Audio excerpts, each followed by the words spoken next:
Hello. Hello, Shauna. Nice to have you. Wait, I will make you a little bit bigger. What should be on my end? Okay, good. So now people can see you a little bit. How do I can make this full bit? No, I don't want that.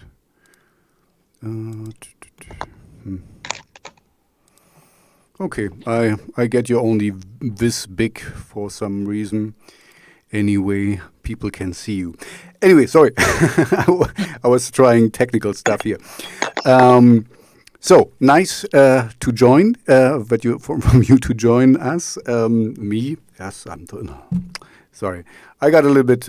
We started a little bit. Anyway. Nice that you're here. Can you just introduce yourself and say who you are, what you do, and why you do it? Why? Oh, I see.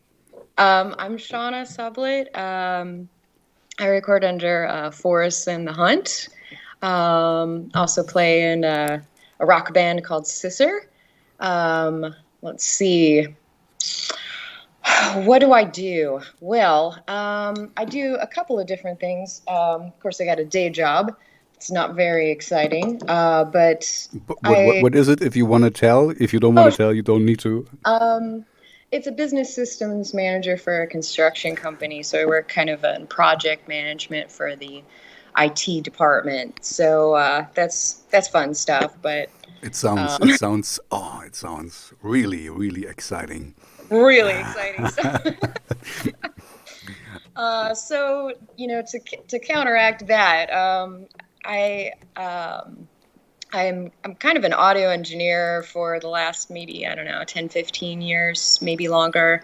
Mostly live sound, though. I work in venues, prior to COVID. So I've kind of come from more of the live aspect of audio mixing, but I have done studio work in the past and looking to maybe venture a little bit more towards that in the very near future. Mm-hmm. But the Forest and the Hunt project is the way of doing all the other genres that I like to play and listen to. So I have a very varied background of loves in musical styles. So gives me a chance to just kind of branch out and put what's in my head out there. Let's see. And I think I've been doing this project since probably about 2014, maybe early makings of that was in Chicago prior to that, but kind of came together in about 2014 and got back to it this year. Just had a flurry of ideas, honestly. I think like September, October, November of last year, I just started to get a couple little ideas down and collected them. And by the time I hit December, I'm like, I think I might have something to actually work with here. So I just sat down and wrote it all together, finished up all the pieces, worked on the tracking, was mixing by maybe February. Mm-hmm. And for this... So you mix it yourself? Yeah. I see. Okay. Mm-hmm. And I would say around December, January, February, a few friends kind of got wind of what I was up to and asked if they could help. So cool. So I've got some special guests on this one. Chan Maurice Evans from You People helped with a couple of guitar tracks all the way from San Diego. So we just kind of collaborated over file share and grabbed his tracks and mixed them in. They fit perfectly. So it was just kind of like here's some genius. Here you go. Yeah. No, you gave me the, last night I was listening in preparation for this talk to the album. Thank you. You sent it to me. And yeah, it was everything fitted, is it the right word? Fit quite nicely, so I couldn't, if you would not tell me that it was file share, I would not really know, that it would be kind of from different parts of of your country put things together. So it's very well done. Thank you. I mean, I enjoyed it quite a lot. For me, it has a PJ Harvey vibe a little bit, you know. So maybe just the female vocal, I don't know, but it has something, you know, this dark, sinister. I mean, the old, the newer PJ Harvey or the late PJ Harvey kind of stuff, you know, little fish, what she did there. I really, you know, for me, it has a kind of this dark thing. What I really want to know, of course, and I guess you get this asked all the time whenever you get asked, The Forest and the Hunt. Where does this title come from? Oh, that's you would think it's a lot more dark and sinister than it truly is. We had a family dog a while ago called Maliki, and that name was, I think it was the Finnish goddess of Forest and the Hunt. Oh, really? Okay. I've loved that forever. It was very fitting at the time. A little bit of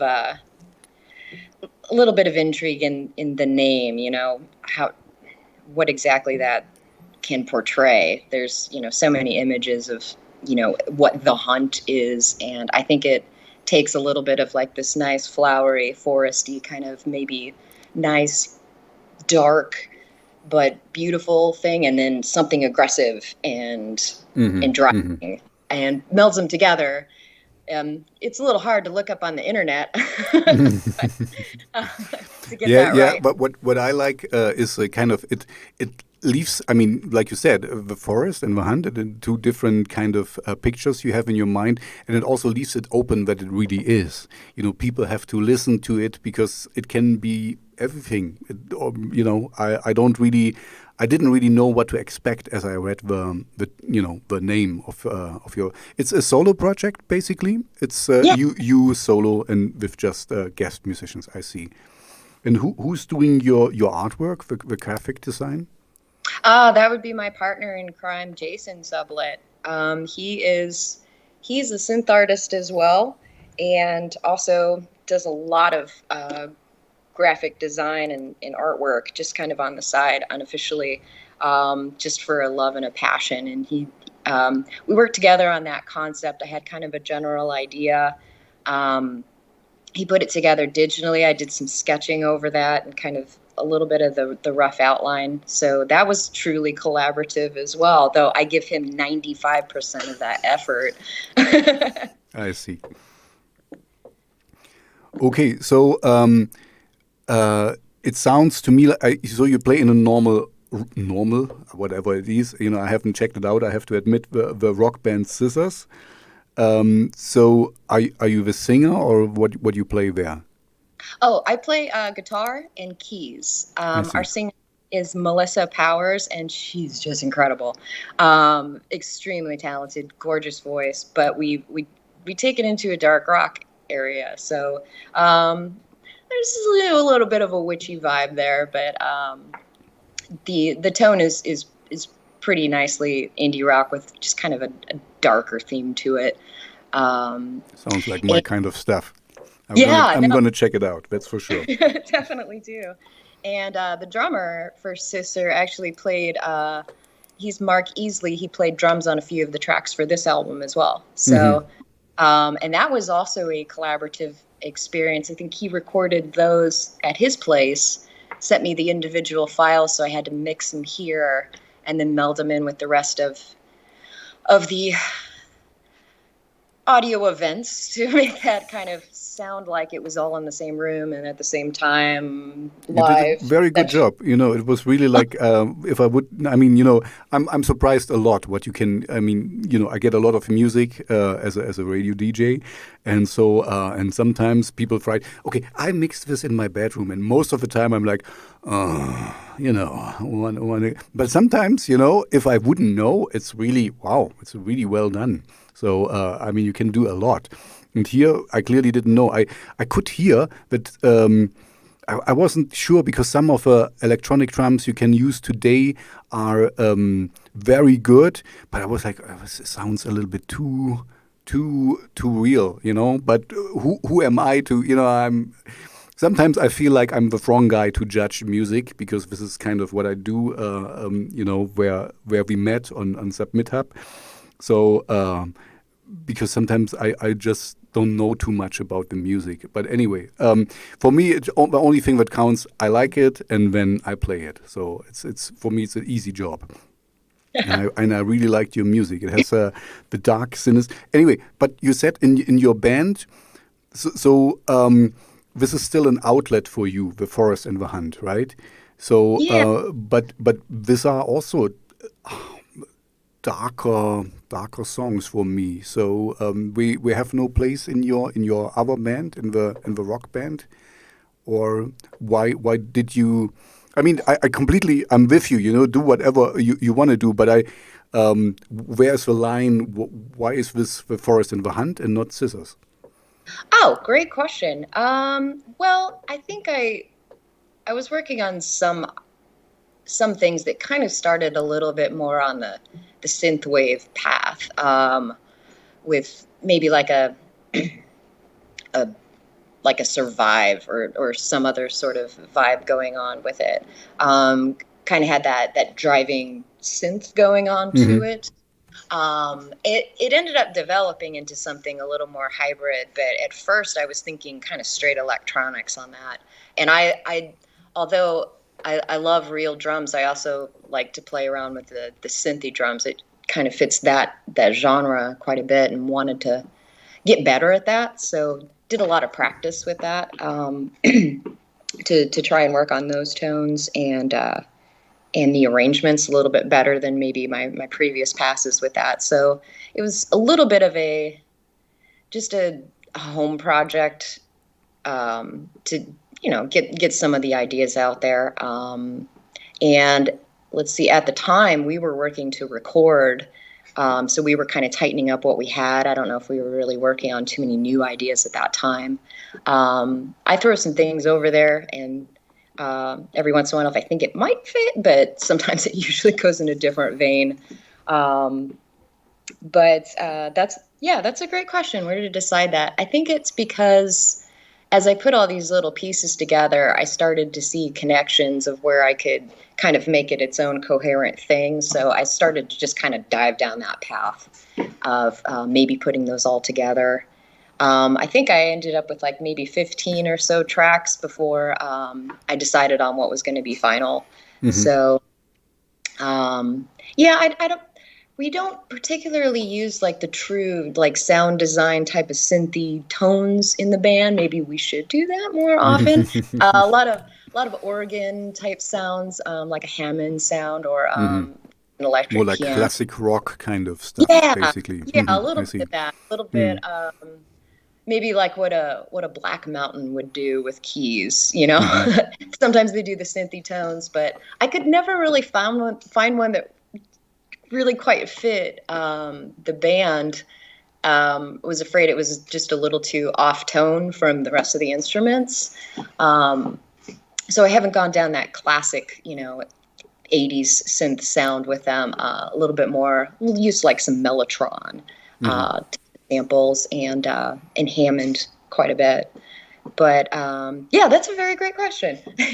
Okay, yeah, no, it's just like I talk with a few artists, and sometimes I wonder when you decide to do this and when you decide to do that, because I'm pretty sure some ideas can be melted into something else and can become something else, and it's just a starting point. And anyway, it's just out of curiosity. So I take it. I mean, you're in Chicago, so through COVID-19, there is not much live playing, and I think Forest and Hunt had not played live yet. I guess you have not performed your material. Oh yeah. Well, I'm actually in St. Louis now. I was in Chicago a few years back, but I do actually collaborate with a lot of people in Chicago still. Have a lot of contacts there, and we try to still do as much as we can together, live shows before COVID, etc. I'm still kind of I hope still part of the family up there. I think I've done only 2 streaming shows since COVID hit. And all of the venues here closed. Pretty much everything closed for a quick minute there. We still have yet to really open venues. We did start opening up some bars for a very short period of time, but they just locked us down again. So all of us musicians we just don't know what to do at this point. No one was quite prepared for it, so it's not like we had a stock of other projects and things to accomplish. Most of us are just kind of waiting to see, are we going to get to be musicians in the traditional sense ever again? Is this ever going to happen? And talking with others, there's so much anxiety about where to move forward, and just kind of leaves you with this, I don't know which path to take. Maybe I'll just stand here. And a lot of us are starting to get out of that stagnation and move forward with at least what we can do for now. So what do you do? Oh, sorry, just go ahead. Yeah, what do you do for now? For right now, I think I did a couple of web streams. I don't have anything booked right now, but Sister is going to do one later this month in order to celebrate the release of our EP, which we couldn't do before. We have that ready to go and really wanted to share that, but didn't have a nice forum to put that out there. So we're going to do what we can with that and see where it goes from there. Possibly we're working on new material. This is a great time for that. We were collaborating over file share, etc. And we've now gotten to a point where we've got enough room here to kind of keep our social distancing and still get a band practice accomplished. So we're starting to do that again. Okay, that's cool. But again, we're just kind of like, all right, we're really making progress, but to what? We have no goal yet. And it's all up in the air. So until there's no real vaccine, it's kind of like it always goes up and down. And I'm sorry, I have no real answer to that. I was just like curious how you spend your time, how you use your time for this period. So, and please send me the links to Scissor and also to the live event if there's a thing. I will have I can announce it in my live show before you do it. So at least this is what I can do in my little capacity here. I appreciate that support. That's awesome. Yeah, I can't wait for you to hear it. I think no problem. It sounds like I really would enjoy the music. So I mean, I'm gonna check it out and might be even playing it. I just had somebody canceled on me something I should not play, and so I have a free spot anyway. Okay. So you want to become a sound engineer, it sounds like, right? Mm-hmm. So, and this is kind of, you want to go forward as well, switching professions basically, or is it just, should it just be a hobby? I want to kind of switch professions a little bit. Doing the live is great. I have not been a live sound engineer in like any sort of near full-time capacity for many years, and one of the reasons is it's just tough to get out at 3:00 in the morning and then go start a day job. Mm-hmm. It's just so many hours. I do it for a couple of venues just once or twice a month right now, just to keep up with it because I enjoy it. But the live is difficult, and what I've always wanted to do is do more of the actual recording sessions, recording other bands, etc., getting a chance to take time. One of the problems that I have always experienced with ever getting any better at engineering with live is changeover times. I think I've got usually 15 to 20 minutes to get a band off of the stage, get the next band on, mic up, checked. You never really get a chance you have to dial it all in live and just hope for the best. Mm-hmm. There's never time to craft. You can never really do anything fun. really worthwhile towards it. It's just more of a, okay, cool, it's working. I hope that level, okay, let me adjust on the fly. So usually the first song is just absolutely terrible. Maybe by the second or third, it's starting to sound pretty good, but it's just so much panic and pressure to get it all done in one Hmm. 5-minute window versus being able to take your time to really hone in and do it well. But isn't, I mean, I don't know much about it, so I don't want to pretend. But anyway, but what I experienced was that usually you have a lineup, right? And the bands meet. The show is at night at 9 o'clock or 10 o'clock, whatever. So, but they meet around 4 o'clock in the afternoon, and then we do the line check or sound check. So you already dial in stuff. Of course, I know from my little knowledge that an empty club sounds different than a full club. So it's not the same thing. I know that. We have to. You can talk about it, but anyway, my point is, wouldn't you have already like some presets you could use to dial it in? So I still take it. The first song will not sound that good, but after a while you will have you already know what the sound is you're gearing for. You see what I Yeah, mean? on some of the newer systems, where you get like a remote access to it's almost more of a digital setup more than the old-fashioned analog boards. And some of the hybrid consoles themselves will allow you to kind of patch in. I work for some smaller clubs that, as far as a meetup time, usually you get a chance to check maybe the first band. Hmm. Uh, and then the others just kind of have to pile in through the evening, quicker changeovers. Some of the smaller venues don't give you the advantage of having a couple of hours previous. Sometimes you do, Okay. especially with larger touring acts. And some of the medium-sized venues will allow that time frame. I see. Okay.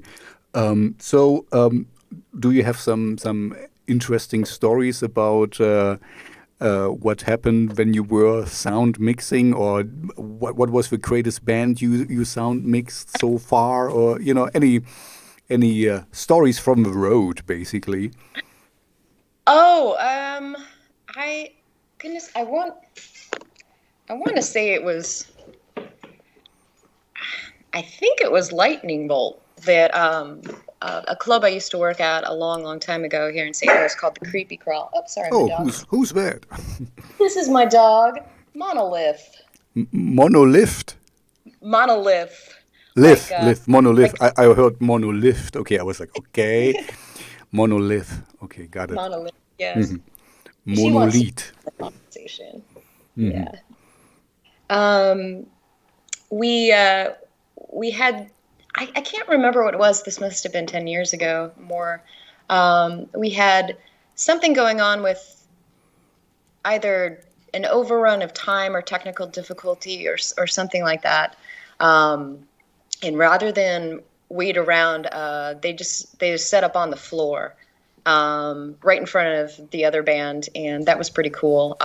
It was a challenge though, because then they were in front of the PA, but it tended to work out. That was pretty cool.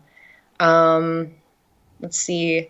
I got a chance to meet David Yao of Jesus Lizard for it was actually the filming of a short film Hmm. at a place that I was working at, where there was a scene where there's going to be like, they're at a club with a live band. So there's a band in the background. There's some scene stuff going on with the actors in the front, but we had to run through that song several times with, Hmm. okay, Yeah, yeah, pretend yeah. Different angles, to different. hear this. Yeah, yeah.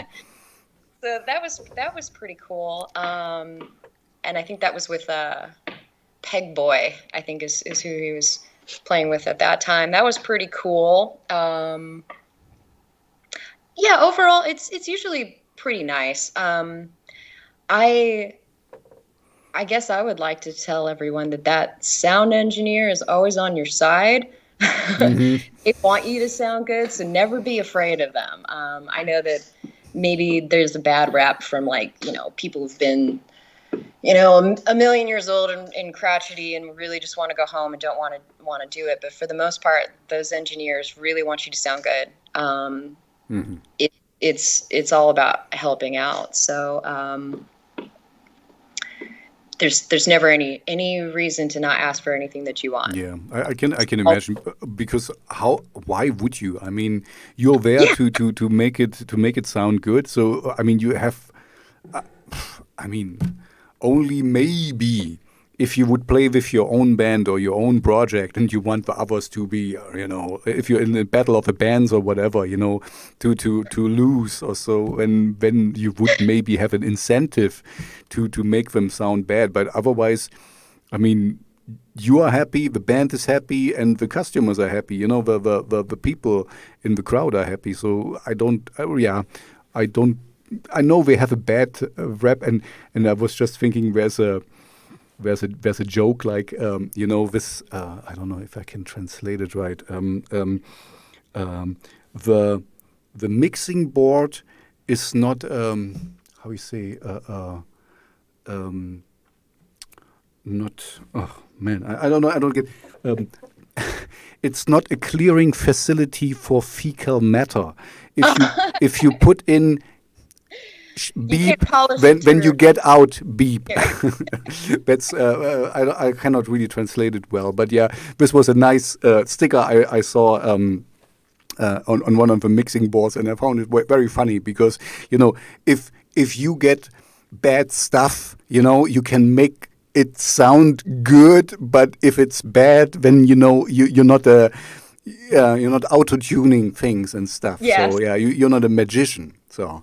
We can't make you automatically play in time. That's on you. No, exactly.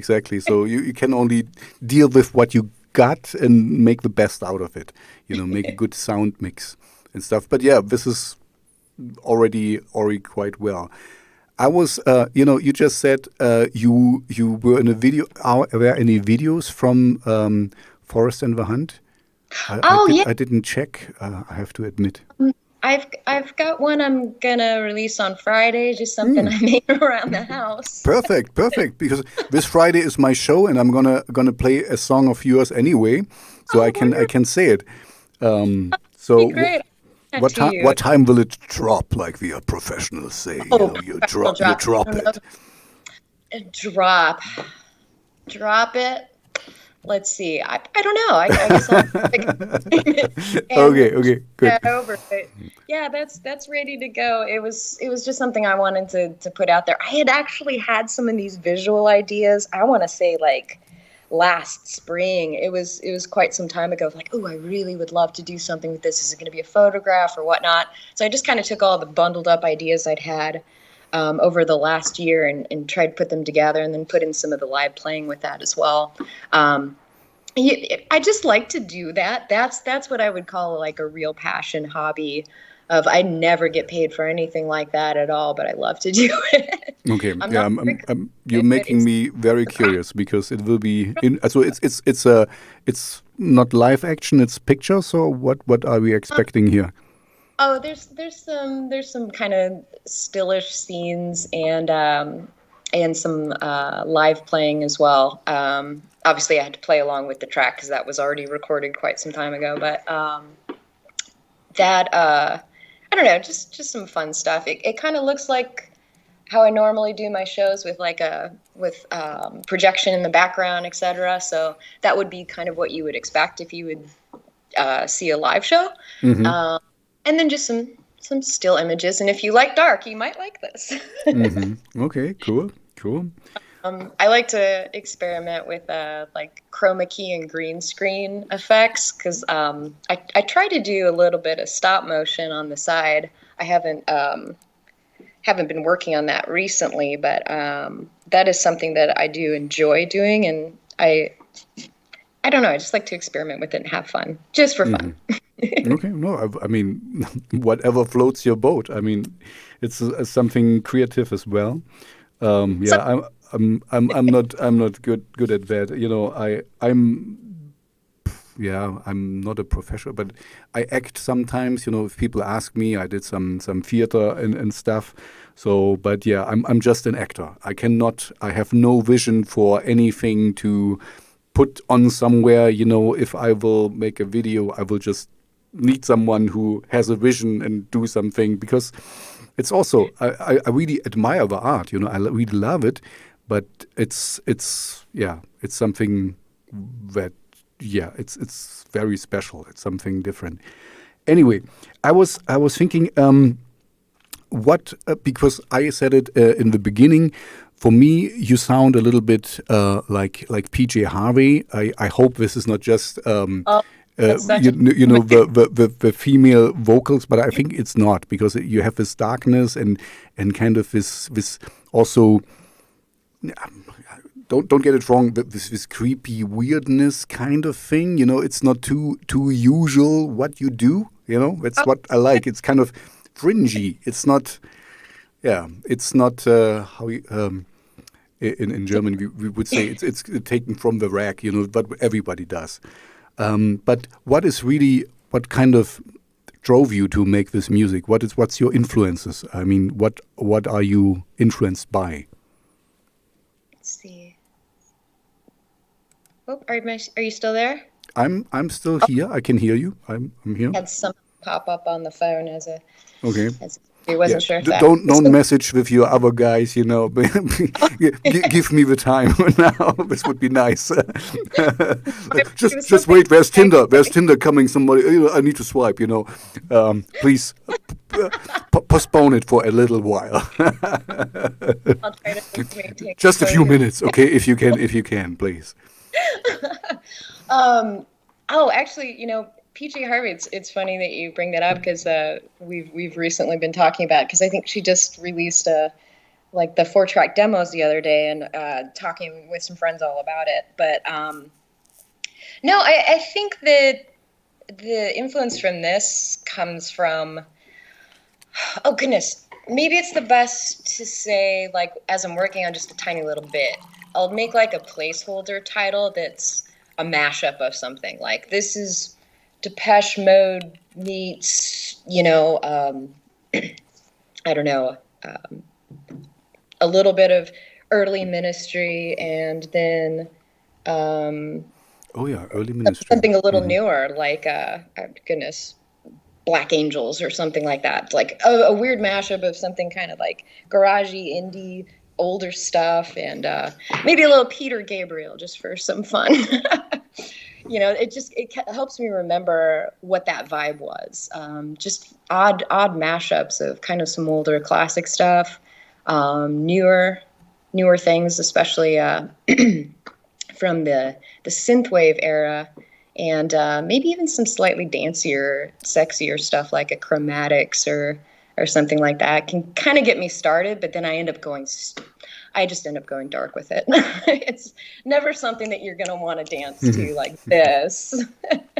But this is kind of what just happens. This is not, you don't limit yourself to it just happens that you kind of take something in and you make it darker, because okay, yeah, because I really like that music is open. It's an open field, and you can do whatever you want to do. There's no right or wrong. There is no, I mean, the worst thing that can happen to you is that only you like your music. But it's at least something. But it's of course nice if other people like it too and can get tuned in or something. But my point is, you should have no blinders or something. It's kind of whatever you want to do is right. But it seems like even if you start with a very happy poppy stuff, you get it in a darker way. And yeah, and I was just listening to some, I think to the first Ministry record or something, and where it was really poppy, I mean, but already the darker pop kind of stuff. And yeah, you're right. I can see similarities there. So yeah, I mean, we gone a long way from the early Ministry to something what we are now. It's really something different. Yeah, yeah. I maybe didn't even have the intention of going dark. It just kind of winds up that way. I think I've just, since I was a kid, even the little songs that you sing in your music class, the only ones I liked were the ones in the minor keys, I just kind of have always gravitated towards those. They just hit you, emotionally a little bit stronger and kind of take you to a visualization place where you can go. I don't know. I've just always kind of gravitated towards those, and maybe it's a bit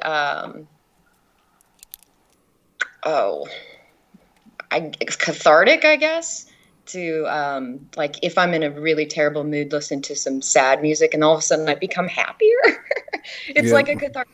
Get this out of the way, and then I can continue on with my day. Yeah, I think like you, I'm a very happy person. I'm doing well, but I like this kind of music. I don't know. For me, yeah, it's more honest. Also, it's more because this happy stuff is often so how you say superficial on the surface, and everyone smiles, and it looks so fake. That's maybe it. With this stuff, it's more like. Yeah, I mean, we all have dark sides and dark days, and sometimes you're lonely, and sometimes you're sad, but also you can kind of enjoy sadness in a way, I don't know how you are about this, because we're living in a very strange age these days, right? I mean, I'm not talking about COVID. I'm talking about more when I walk the streets and I see young people or people. Let's not just put it on the young people, and they are waiting for the bus. 2 seconds and they have their phone out and texting or playing a game or doing whatever. Whatever we want to do, it's fine. But for me, I'm thinking sometimes it's just nice to, just be alone with your thoughts and thinking, and not having a headset with the latest podcast or whatever. I'm doing podcasts myself, so I'm kind of dissing myself here. But you get my point. Sometimes it's just nice to Distracted. let your mind wander, and this is and just or even not focus. Even kind of just if you're waiting for the bus, then you just look around. And enjoy being bored for once in a while. We're having I don't know. I guess what I'm trying to say is sometimes you need some free, empty spaces to be creative. I don't know how it happens to you, but because if you always put your mind with things and stuff, then there is no free space that can breathe and where something new can happen. I mean, you always, as an artist, you always take in things, and like you said, you take in happy songs and make it in your way, and it's coming, but it needs some time, and it needs some development and some free space to do so. That's my point. So I'm a big advocate for being bored once in a while. Just to I really enjoy just one last example of my boredness, how boring I am. Sometimes when the day is over and everything is done, and dinner and kids are in bed and whatever. When I'm just sitting on my balcony and just watching, in the past I was making fun of these old farts sitting in the windows and looking out and like, because I don't know if you have this in the United States. I guess you have them too, but and now I'm becoming this myself, just to don't do anything, just to let my mind wander and looking. Oh, there's a car, and there's this, and oh, there's a person who, where's she going? Oh, she's walking the dog. I think, just anyway. Sorry, I'm talking about myself. No, This should be about you, but and let go of all of the other, mental activities that are constantly badgering all of us in a constant need to drive forward and be doing this, be informed all the time, all the time. Just taking a moment to get back to reality and realizing where you're at. So what is your? I mean, now I told you what I'm doing. What's your balcony? What's kind of what do you do for relaxation? Oh goodness. Um, sometimes I will I'll take like a fake nap where I just kind of lay down and kind of daydream for a while when I know I'm not really even that tired. Hmm. And I'll tell you what, especially if I do start to nod off, that's a perfect time when weird ideas just pop into your head too. Hmm. Um, I'd say probably 50% of what I just put out was like as I'm falling asleep, I'm like, what? Whoa, that melody. Hold on. I like that. I like that. Hmm. Hmm. Let me capture that real quick before I And how do forget. you capture that? Because it happens to me sometimes too. So what's your way of capturing? I will just maybe use the phone and maybe hum something into a Ah, quick okay. Hmm. recorder. And if I get super excited and can't sleep, I'm like, oh, really, really like that. I really want to work on it. I'll wake back up and I'll run down and maybe throw it down on like a kind of do a quick MIDI version of it, like on Hmm. a piano roll on the DAW. Just to kind of capture it because sometimes I want to throw in like maybe a drum beat or something else that gives me that um, the correlation, like what kind of vibe was going on. Because if I go back and listen to it without remembering it too much, I'll just hear a melody and I'll forget all the context. Hmm. Like, was that supposed to be Hmm. driving and catchy, or was that slow and melodic on a piano? Like, what was that? What was the rest of the feel around it? So try to throw in like a couple little elements, and then I'll Yeah. let that Okay. sit for a while, and then I'll go back to it when Hmm. I'm awake. Hmm. Hmm. Yeah, I needed to grin about myself or laugh about myself right now because I remember it happened to me once, and I was writing down da da da da da da da da da, and so it made perfect sense in this moment. But as you can imagine, later I was reading da da da da da da da da. Okay, well done. That's a good melody. Yeah, so. And I guess yeah. You what kind of dog do you have anyway? I couldn't see it. I just Oh, heard it. yeah.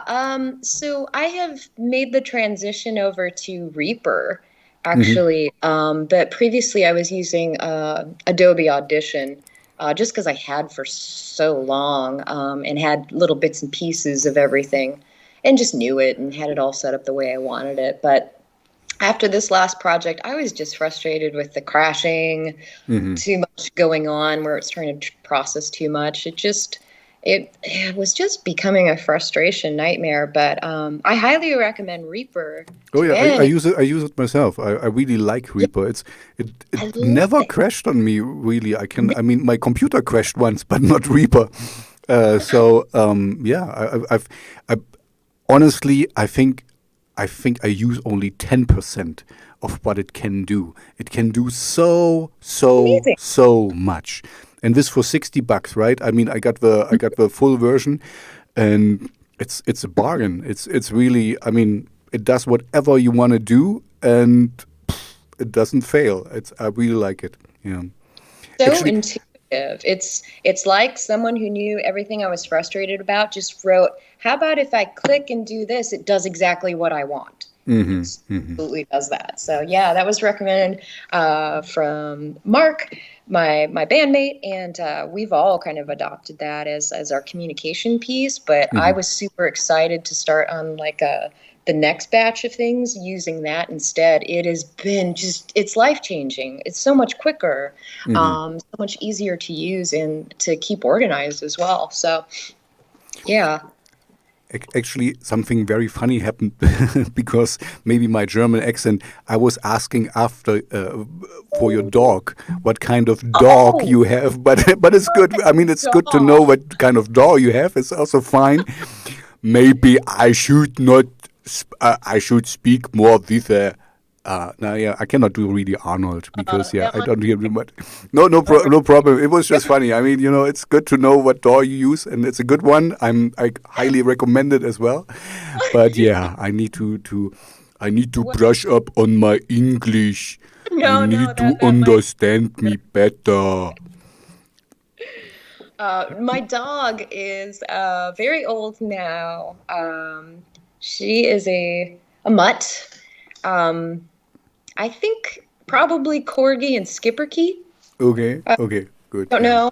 Very Hmm. small dog, black, curled tail, kind of looks like a fruit bat in the head some days and a fox Cool, the others. cool. Maybe a little wolf. So the hunt comes in. Yeah. Okay. Ah, yes, Hmm. yes, yes, very much so. She is not very good at hunting, but definitely enjoys the sport. So she'll Hmm. chase after just about anything. And how come the name Monolith? Oh, Because she doesn't sound. I mean, from your description, I would not think of a monolith. Like a big bulldog maybe, but not a small little corgi doggy. she is all black. Like I'm picturing the monolith from 2001: A Space Odyssey. Got it. Got it. Okay.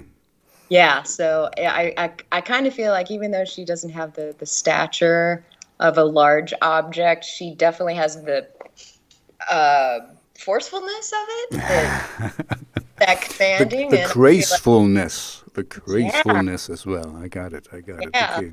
the intelligence of like you're understanding things on a level I definitely don't understand, and I'm thinking in a different way than you because we just don't quite. I think it's funny that you say a monolith intelligence. Because for me a stone is kind of I wouldn't call a stone very intelligent, but yeah, okay, I get it. It's more the is it the right word? The prowess, the kind of um, showing off. Nah, maybe not showing off, but I think I got what you mean by that.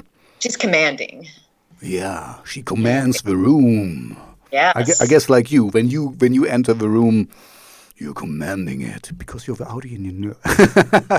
No, just messing with you. Okay. Yeah. Is there something more you want to talk about? Because this is like whatever you want to talk, we can talk. I'm I'm open. I'm through with my questions because I personally I dislike questions. So what inspired you to write this music? And yeah, because everything inspires you. You take things in like you, and we talked about it already. So I kind of like to skip this fluff basically. So if you want to talk about anything, now's your time. Well, I don't know. It sounds like you and I have some common influences and Hmm. love here. So, um, how did you get into how did you get into kind of the darker, more aggressive side of music? Oh, you want to Uh, know? an event that changed your life. Actually, I see now I'm not really prepared for that. I don't really. I mean, okay, no, I know. Because I grew up behind the Iron Curtain. I don't know if you know this in East Germany, so in the Russian zone, and for whatever reason, here Depeche Mode was really big. Depeche Mode and The Cure, as I grew up, for because it was not. I don't know how it happened, but it was even played on the radio. I mean, Depeche Mode. So, and this was kind of, it was, of course, they considered this as pop music, and it is, Speak and Spell and the early stuff. But I could kind of already, for me, there was something more in there. So this kind of intrigued me. And then I went to I listened to Alphaville and then I I ended up to by the Scorpions. I don't know if you know the Oh yeah, Scorpions. of course. Yeah, so I'm kind of yeah. I liked them. It's kind of big city lights. Very repeating stuff and then how did I get? And yeah, and I listened to The Cure a little bit, and it was intriguing, and then I joined a punk band, um, and yeah, so and we did really ridiculous music, but it was a lot of fun, and I played bass and sang. Um, I don't really know. It was kind of a gradual shift. I I discovered through in Germany you need to do okay, not anymore, but when I grew up, you needed to do either go to the army, to enlist to the army. I mean, it was mandatory to do that, or if you don't want to go to the army, you go to you serve in a hospital and help there. So you always had to do something. Either go to the army if you don't want to have a weapon in your hand, then you work in a hospital or something social, helpful, basically. And I don't have a problem with weapons, but I had long hair back then, and I didn't want to cut my hair, so I didn't want to go to the army. So I said, no, I'm not going to do that. So I ended up in a hospital, and there I met a guy who was into EDM and this electronic music, and it was oh, what is that? And I was like, coming from okay, only handmade music is the real thing, and okay, maybe one exception is Depeche Mode because they are cool, but they also have a guitar player in there, so yes, that's fine. But yeah, and this was so, oh man, this is cool stuff, and it's so cold and so dark, and then I went to I got into Deine Lakaien. I don't think you know this band, Deine Lakaien in Wolfsheim. It's German bands. And this is kind of dark wave, they call it. I guess you know dark wave. Mm-hmm. And so and VNV Nation and these kind of stuff. And then already my love for mixing, the analog music with the electronic music started. And then, of course, I found Ministry, Psalm 69. And I had long hair back then, of course. And I remember I was the only idiot on the dance floor banging the head the whole time to Jesus Built My Hot Rod. Because this song is, I think, 6 minutes long, or five or 6 minutes, and I was, after this, I was like, my hair was very fluffy, really fluffy, and I was done. I can't headache after 6 minutes. Yeah, I was young back then, and much stronger, and so and this was kind of I liked the mix between guitars, harsh guitar sounds, and electronic, and this was always my want to get this in. I don't know how it is with you, but as a bass player, I always played in bands. I had lots of bands. The worst time I had was I played in 3 bands at the same time. So, bass players are always on demand. Good drummers are on demand. Bass players, I'm not a good bass player, but I'm a bass player who's on demand because everyone wants to play the guitar, to get the girls and, and look cool and whatever. And no one wants to play the bass. Bass is for idiots usually because it had only 4 strings, I started with bass. I'm in with you. That's exactly. We are one. We're made of the same cloth. I'm pretty sure. Yeah, we should play in a band. I think so. Let's do this. I'll be right over. Yeah, just. I mean, I have dinner soon, but yeah. After dinner we can do it. So this, sorry, but you asked me, so I'm allowed to talk about this. And my point was, I always could find bands, normal analog bands, but whenever I wanted to try something more electronic, maybe some piano or some Hammond organ or so, this is fine, or a little bit blues, when it fits, but not with real rock music and stuff. And so that's why I was very happy when Rammstein became big and other bands followed suit and stuff. And Omf was there before. I guess you don't know Omf. It's Umf. It's I think, MPH. It's No, I don't. yeah. Check it out. Yeah. Check them out. We are pre-Rammstein. We did this before Rammstein, and I was like, oh, this is really cool stuff.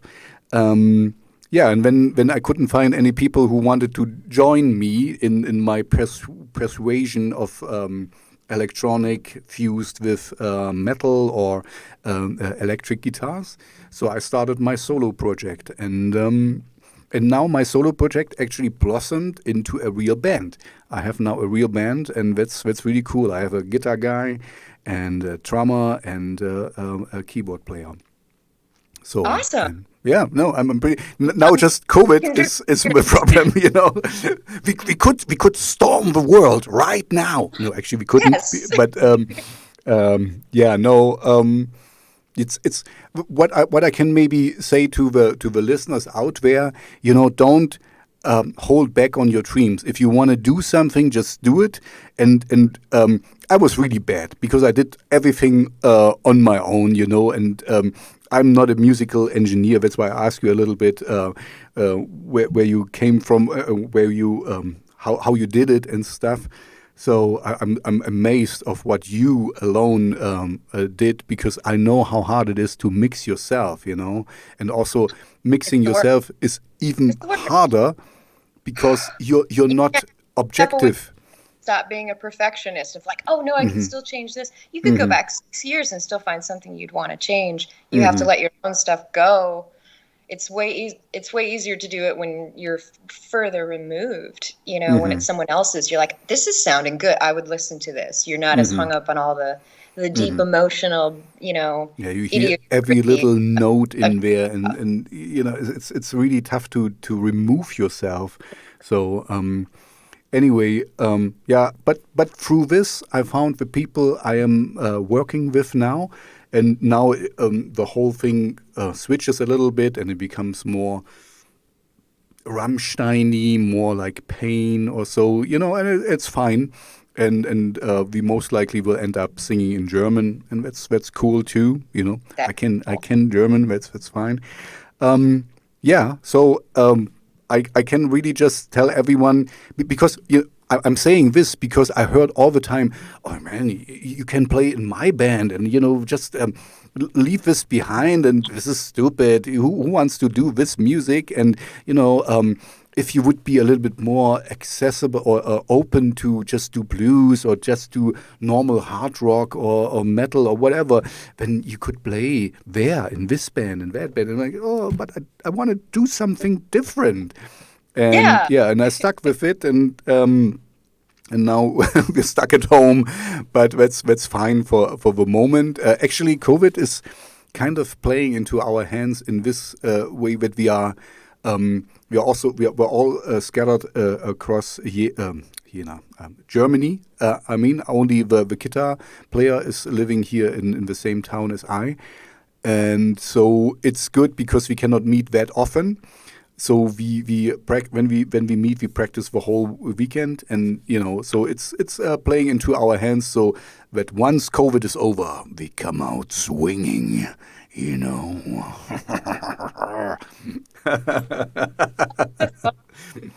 Let's see how it will work out in the end. I like this plan. Yeah, you know, it's what else can you do? I mean, you touched on this in the beginning. It's kind of I talked with some other bands recently, and they also said, yeah, you know, we're working on new material. There's nothing new more to do. I mean, no tours, no something coming up or whatever. I mean, you can do a photo shoot, you can do like you did a video or something. But besides that, yeah, live streaming, you already did this, but I don't think it's not the same. I don't think I have to tell you this as a live engineer, that streaming is okay. It's better than nothing, but it's not, you know, being in the same room with people, even if they sometimes stink a little bit and sweat a lot and whatever. It's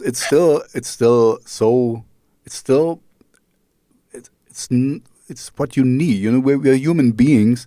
We need this kind of community. We need to be together. And Yeah, and I don't know if you're religious or something, but it's something transcendence. If you are together with your fellow humans and chant something together and anyway and have this experience.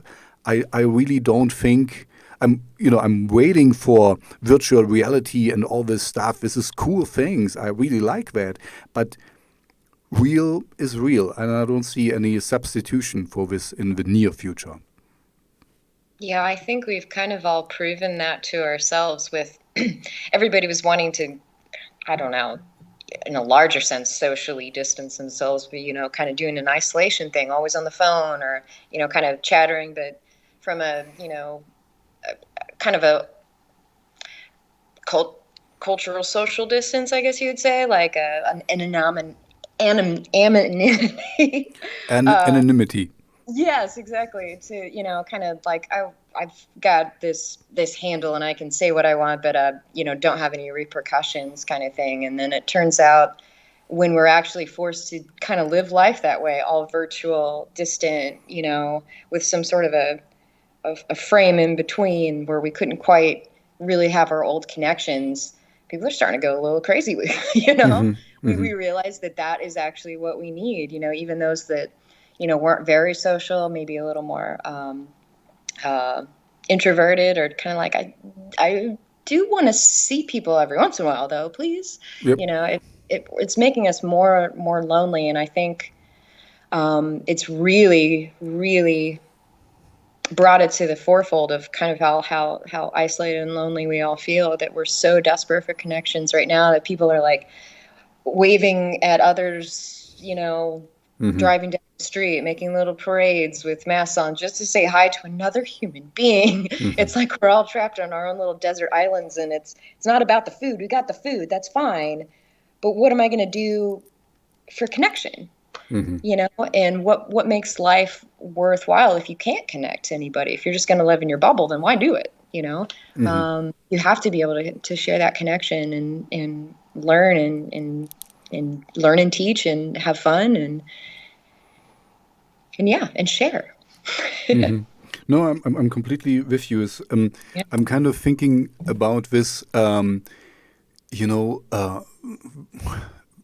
The children growing up right now, so this must be terrible because this is the normal thing for a child to just run around, hit other people and hug people and stuff, and now it's like it's kind of we are grown up, so we can deal with it, but it affects us as well, of course.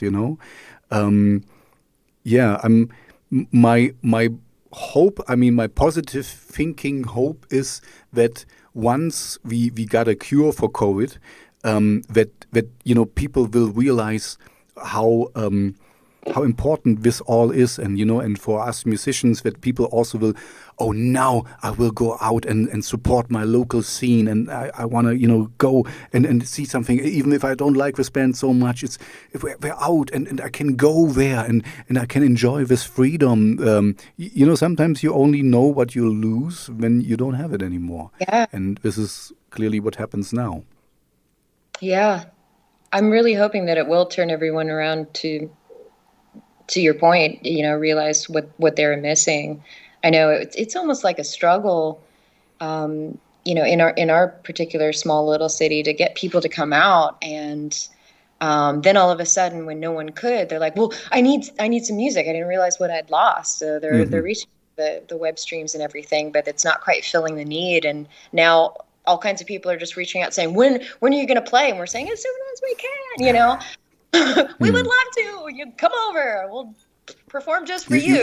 You could do a rooftop concert like the Beatles did or something. Yeah. This is possible. You could. Something. Be creative and.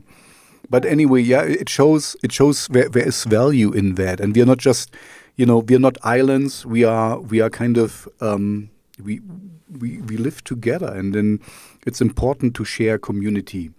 And I think in America, okay, I know what is going on right now. We should not maybe talk about that, but I have a feeling in America there's more communal sense than in Germany by comparison, because you have, for me, or different. In Germany, you have a lot of you have like social nets. Yeah, if you're unemployed, you get this amount of money. You always get money from the government. Of course, there's people living on the street, but in the United States there is less of that. So there is more help from the people who really want to help you. Because the difference here is, and that's why I'm saying it's coming from the government. They are how you say, they're employed to help you. It's not their passion. It's kind of, okay, yeah, now you're here, okay, we have to give you that. So like, okay, here you go. And in the United States, I had the feeling, these soup kitchens and all these things that's run by people who really want to make a difference and who really burn for their cause. And so in this bad thing, okay, no, I wanted to say, in this bad thing, you're much better, but this is not, might come out wrong. So your help is more compassionate. That's what I want to say. We in Germany might be more secure by law and by things we might get if something bad happens, but you are more full of love and compassion when you help people. So that's the difference I see in our countries. You're more emotional, involved. Germans are more like, okay, you go to we call it Arbeitsamt, the work, how we say, the Ministry of Work, and it's not called that, but I don't get it. The Ministry of Silly Walks, I guess. No, the Ministry of Work, and where you get your check. But we don't do it because we like you and we want to help you or something, because we have to, because you're under a certain amount when you get that and when you get that, and for me, I lived only 1 year in the United States. For me, I saw more compassionate people there, who help people because we want to do that from the depth of their heart, and not because we are sent by this entity and we get paid for doing that, and you have more the how we say the volunteers. That's the word I want to say. We have paid people who do that. Paid volunteers. Yeah, no, I mean, we're not volunteers then. We're not paid. I mean, we are paid from the government to do what volunteers do in the United States. That's my point. But volunteers do it because we want to do it and are committed to it. And our people here do it because it's their job. We have to do it. We get paid by the government, and then they help you because okay, I help you with your forms. I help you with that. Okay. They don't have a heart into it. That's my point. Oh. Lots of words for doing that. Yeah, I had no idea that it, kind of went on differently with different, I guess, kind of emotional repercussions of how the community functions. That's interesting. Yeah, we have a lot of folks around here go into social work, not because they like to file papers all day, but because they do like to help people, and try to make it so that they can do it for a living if possible. But they chose that profession as a passion to try and work into that. And then when they can't, they're usually out helping other parts of the community, but in more like the volunteer sense. So wow, that's very interesting. I don't want to diss all the social workers here in Germany, I mean, there's also passionate ones, I'm pretty sure. But but usually, you go there to the Ministry of Work and get a number, and then you're called up, and then, okay, what's your problem? Okay, here you get, then go there and do that. And, it's not really...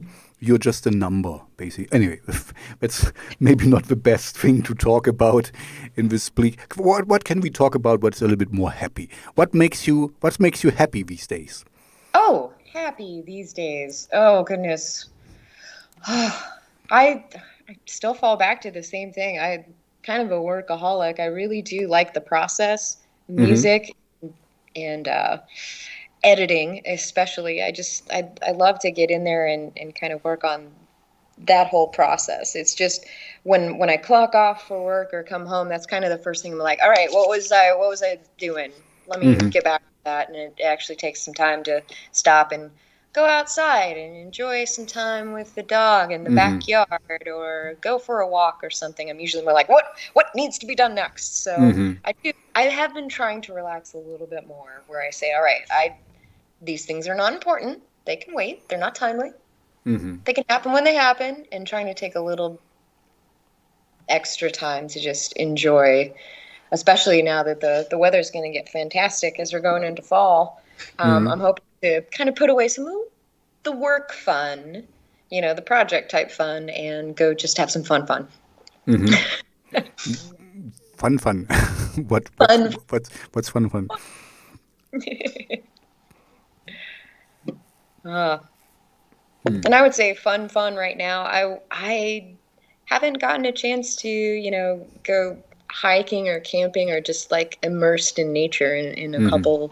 couple of years. I'd really like to do that. I just don't know how I skipped it the last couple of summers. So really, now that's your completely stop and let everything go, because then you don't even have like a human thing to think about, like a car or a book or anything. You're just there Mm-hmm. with nature, and there's no communication, so you just have to observe and think and be in that moment. And there's really nothing that can feed you that information. You have to come up with that on your own.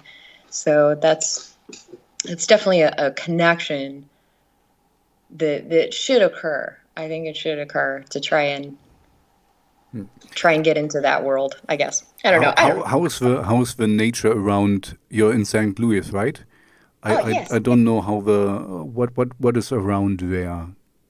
Well, we do have some down south. We have kind of some national parks in the Ozark Mountains. Mm-hmm. Um, One of my favorite places is called Johnson Shut-ins. It's all of these natural rhyolite formations. Basically, they make crazy little rapids and waterfalls because the rock won't erode very much. So it's just a surreal landscape. It's Okay. gorgeous. Creek that goes through. There's there used to be more forests around. They had a reservoir break and it kind of knocked out some of the forestry. Um, but it's just a cool area. There long ago there was some volcanic activity around there, and a meteor hit at one point. There's just so much going on in that general area of the state that it just leads to some really cool landscapes. But mostly it's just that it's so far away from everything. It's so Mm-hmm. quiet. You can see the Milky Way. You can listen to, you hear birds you've never heard before. It's pretty fantastic. Yeah, you should do this. I mean, now, do you also have Indian summer or something? We tend to get that. We do. It started to cool down a couple weeks ago, but I have a feeling we're probably going to have a last week of 90, maybe even 100 degrees, Hmm. probably in September out of nowhere, like we typically do. We'll have to see. What about you? Um, it just became very bleak here in Germany. I mean, we had just like 2 weeks ago. It was really hot. I mean, really hot. Um, and now it's. I mean, I was freezing today. I had a jacket and a t-shirt. I mean, a jacket over a t-shirt and long pants again. I mean, I'm wearing long pants. Um, and socks. It really sucks. So yeah, no, yeah. It's at the moment it's quite cold and very rainy and stuff. So I mean, perfect weather for depression or for the music we like. So dark and moody, and yeah, at the moment it's not really nice weather. So but it's the way it is. Was not really done with the summer, but the summer is done with us. It seems like, yeah, no. maybe this winter. I was just talking with a coworker because I haven't done skiing in a while, and now I don't know with COVID if it's possible or so to have a little group. I would like to do that again. That's why I'm looking. I mean, I would skip fall, autumn. Is it autumn or fall? Or Both here. It's both. It's both. It's what we're saying. Yeah. And go to winter and then back to summer. This would be perfect. Kind of fast forward through it and have a nice bits. But yeah, well, everything has its benefits or something. We will have, the leaves will change and this will look good because we are in the city where I live. There's mountains around and there, forest and stuff. So it will look very nice for a while, and then it will be looking very, is dire the right word? Kind of bleak. Bleak is maybe the right word. It really, when there is no leaves on the trees anymore, and everything is just like dark. And mist is coming up, and we should make a video then. Yeah. No. Yeah. So, yeah. If you don't want to talk about something more specific, I wouldn't mind transitioning to my dinner. Oh, yeah. So. No problem. Yeah, no, we had some misunderstanding with a time frame. This is Anyway, next time we talk, we know better, and please send me. Please send me your YouTube stuff so that I can also introduce. On my Friday show when the video drops, like the cool people say, yeah?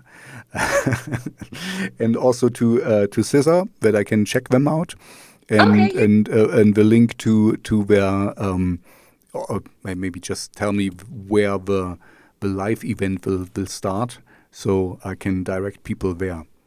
Oh, excellent. Will do. Oh, thank you so much for your time. I had a blast. Thank you for your time. I mean, we should definitely do it again, or maybe do it with your. Let me check out Scissor, and maybe we do it with Scissor again. So I think so too, and we're in St. Louis as well. So awesome. we're with you in St. Louis, right? Yeah, we're in St. Louis. Okay, good. Okay, yeah, thank you for your time. It was really nice. Say hi to Monolith. I will. and maybe go on a walk with her. So she might need it. I don't know. Thank you very much. And all the best. And I will play your song this Friday in my show.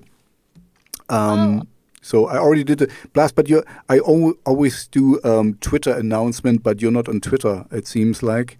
No, I'm on there. It's fine, but I'm just one person, so I decided, okay, I do only one thing, and I do only Twitter. So you got the Twitter shout out already, but anyway, you will be in the show, and I will also mention our talk here, so people will hopefully find you. Awesome. This has been the greatest. It was really cool. My pleasure. More plaisir. Don't we speak French in St. Louis a little bit? You would think most of us do, but no. No. Okay. No. Okay. So we've got some French names, but I think we don't even pronounce them the French way. Okay, yeah. Anyway, something. I mean, if COVID is any longer, something new to pick up. Maybe learn French. I'll know French next time we speak. Okay. Yeah, but I don't speak French really. So, okay. Learn German. I can speak German, but that's and then you can do Rammstein songs. There you go. No, don't do that. Thank you for your time. And I will talk to you in the future, hopefully, again. Awesome. Thanks so much. I really hope you enjoy your dinner. I will. Thank you. And I hope anyway, I hope my wife will still share some time with me. but I don't have to eat alone, and cry into my dinner. No. Okay, Oh, all well, the thanks. best, and bye-bye. Yes.